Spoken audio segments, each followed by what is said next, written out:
no, not too bad. Okay, so thank you for joining me this morning, guys. This is, I tell you what, can you just wave to confirm you can hear me all right? Thank you, Sam. Right, okay, so this is our second lesson on probability trees, and we're going to be building on what we did last lesson, okay? I think if we were in class, I might do this at a slightly faster pace because I could be walking around and checking your understanding. So perhaps what we're going to do in 3 lessons, maybe we would have done in 2 in class. So if you find today's quite quick, please do go back and find something else to work on, okay? The 3rd lesson will be trickier, okay? So we're building on what we did last lesson. So we're just going to carry on with the examples we started last lesson, okay? So the bit in blue at the top is and the bit in blue and purple at the bottom is what you were doing last lesson. You were constructing your probability tree. So just to remind you, Thomas plays 2 games of chess. The probability who wins is 2/3 complete a probability tree. And that's the bit we were doing at the bottom. So the bit in blue at the bottom is his first game of chess.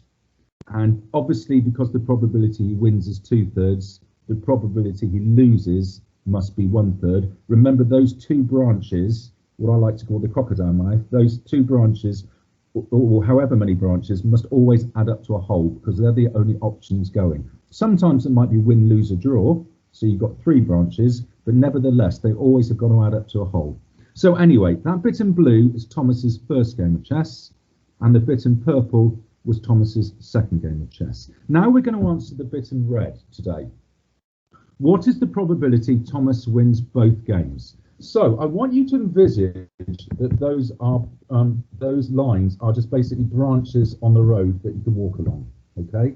So for Thomas to go and win both matches, he wins, just see if there's much of a lag. Yeah, he wins and then he wins again, okay? So the probability that he wins both matches, he wins and then he wins again. Now, what I want you to do, so envisage you're walking along those 2 wins and you're ending up at the end by just popping that green dot. That's where you're finishing, where that green dot is. You've won and then you've won. Now, what 2 probabilities have you passed on your journey? Well, you went past that 2/3 with your first win and the 2/3 with the second win. Now, I want you to get used to, in your head, just saying to yourself what happened. Thomas won and then he won again. Wherever in your head you would be placing an and, that is when you multiply. So a multiplying sign goes in there, and I want you getting used to the idea that if it's an and situation, that is when you multiply, okay? Thomas won his first game and he won his second game. Now remember how you multiply fractions, it's just top times top, bottom times bottom, 2 2s are 4, 3 3s are 9.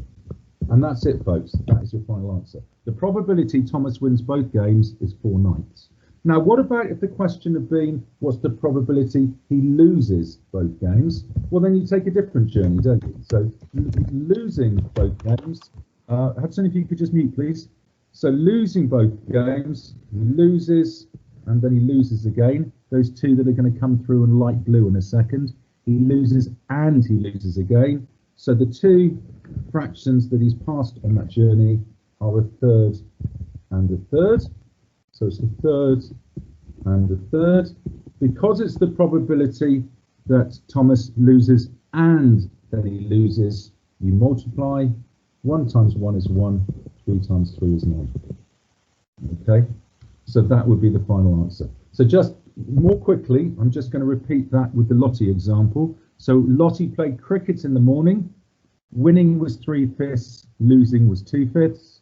Then she played rugby in the afternoon, where winning was 6/7 and losing was 1/7. So winning both matches, okay, winning both matches is win and then a win.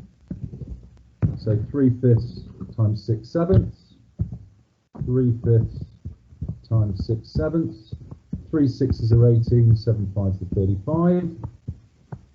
Okay, loses both matches is the 2 job is losing and then losing. You're passing 2/5 and 1/7. Okay, 2/5 and 1/7. It's the chances that Lottie loses and loses again. So you multiply 2 times 1 is 2, 7 5 is 35. So all the questions you're going to be doing on Dr. Frost today are what I call a single calculation. You're just going to be working out winning and then winning again, or maybe winning and then losing or something. Okay, so it will get more complicated next lesson, I promise you. But today, can you just see if you can rattle through those questions that I've set? Thank you, guys. I'll stop the recording now.